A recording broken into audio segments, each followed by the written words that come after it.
Hello and welcome back to another video on the Wrestling Debate and to another edition of NXT Out of 10. And yeah, WrestleMania isn't the only WWE pay-per-view this weekend. We've also got NXT Stand and Deliver, and it's looking like a pretty stacked card. Final build towards Stand and Deliver on this card really, so let's get straight into it. And it kicked off with Imperium making their entrance, but Eli Knight and MSK attacked them on the ramp. Eichner and Knight headed to the ring as the brawl continued as the first match of the night started right away. Eli Knight and MSK isolated Eichner early on, but Gonzalo and Gunter came in. Knight was the one taking a beating. Eichner was back in, and Knight got the tag off a counter before MSK cleared the ring with super kicks before hitting a dive to Gunter on the outside. After a break, Nash Carter tagged in and got a drop kick before Gunter dropped him from the apron. Knight went after Gunter and the two were brawling outside while Eichner got a massive clothesline on Carter and picked up the win. This gets a 7 out of 10 for me. Really decent match to kick off NXT. And Joe, I think it's the right build ahead of their respective matches. Io Shirai and Kaylee Ray were backstage, and they were both agreed that they would beat each other if they needed to win the title. Before Dakota Kai was looking for Wendy Chu backstage, but it's nowhere to be seen. Kai found Chu's pillow and slippers on the ground. It looked like she was attacked. Before Riley Nall versus Tiffany Stratton was up next. Stratton got some good hits early on and locked in a submission, but Ivy Nall seemed to take no damage. Niall got up and sent her into the corner for a Superman punch and a kick.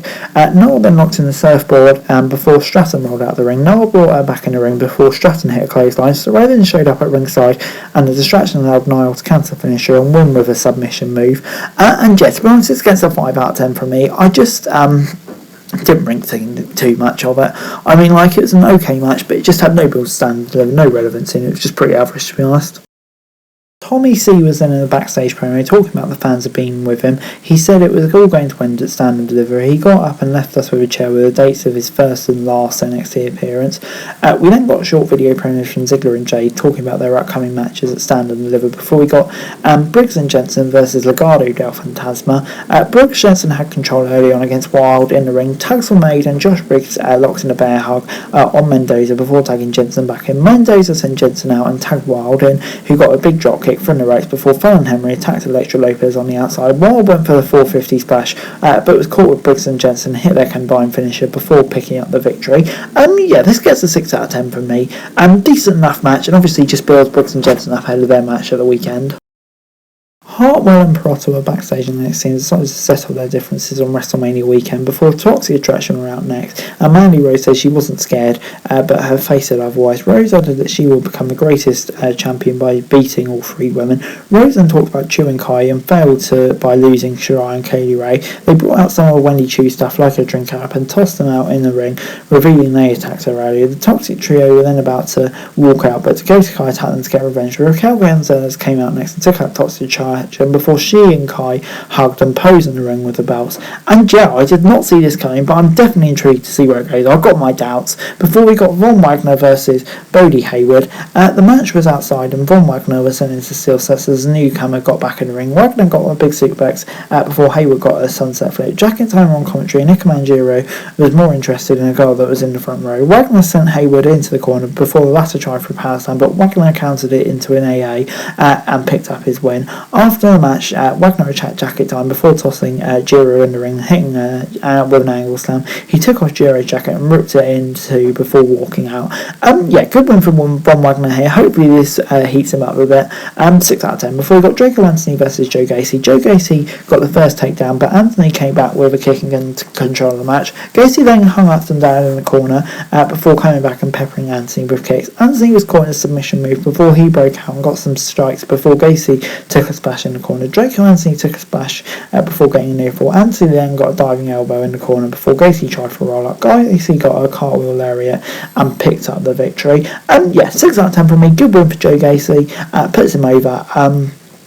Just builds up a bit like Von Wagner. Bron Breakker was then a backstage promo and said that this WrestleMania weekend was a big deal for the Steiners and he wasn't going to let Dolph Ziggler walk away. Steiner mentioned before we got Nikita Lyons versus Sloane Jacobs. Lyons was in the squash match with a newcomer. Lyons got some big moves early on before getting near fall. She picked up Jacobs but Latta managed to break free. Lyons then dodged a big kick before hitting a Samoan drop. She got some big kicks in before getting the pin with the split cover. Yeah, pretty pointless to me. Wasted TV time, to be honest. 5 out of 10. Diamond Mind were backstage and said that after tonight they were going to secure both the North American and the tag titles. Before we got Cameron Grimes versus Roderick Strong versus A-Kid in the quarterfinal for the North American title. The match develops into chaos pretty quick before A-Kid hit drop kicks on both opponents to take them down. Strong was in control, but A-Kid leaped over Cameron Grimes and hit a big dive on Strong. Hayes and Williams joined the commentary before Team A-Kid hit a big dive to the outside on Strong and dropped Grimes on the apron. Sikoa showed up on the ramp to watch the match before we headed to a break. Back on NXT, all 3 men went down in the ring as Santos Escobar and Grayson Waller showed up to watch the match as well. Grimes got some big kicks on the apron and hit a top rope crossbody before getting a cave in for a near fall. Kid then got a DDT, but Roderick hit him with a big knee strike. Grimes got the cave in and picked in the win. After the match, Mellow Trick headed to the ring before Sikoa, Escobar and Waller joined them and a brawl broke out as the show went off the air. And yeah, overall this gets a 7 out of 10 from me. The brawl stuff was inevitable, but yeah, just focusing on the match, really, really good, and showed what all the competitors could do. And yeah, Cameron Grimes, his story's been good recently, so him getting the win is decent. So yeah, 7 out of 10. Overall, NXT gets a 6 out of 10 from me. Yeah, I mean, like, it was a decent episode this week. Lots going on.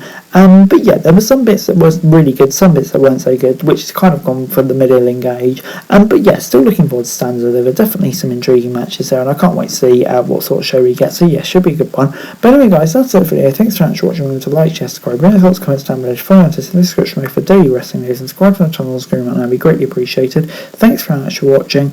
Peace.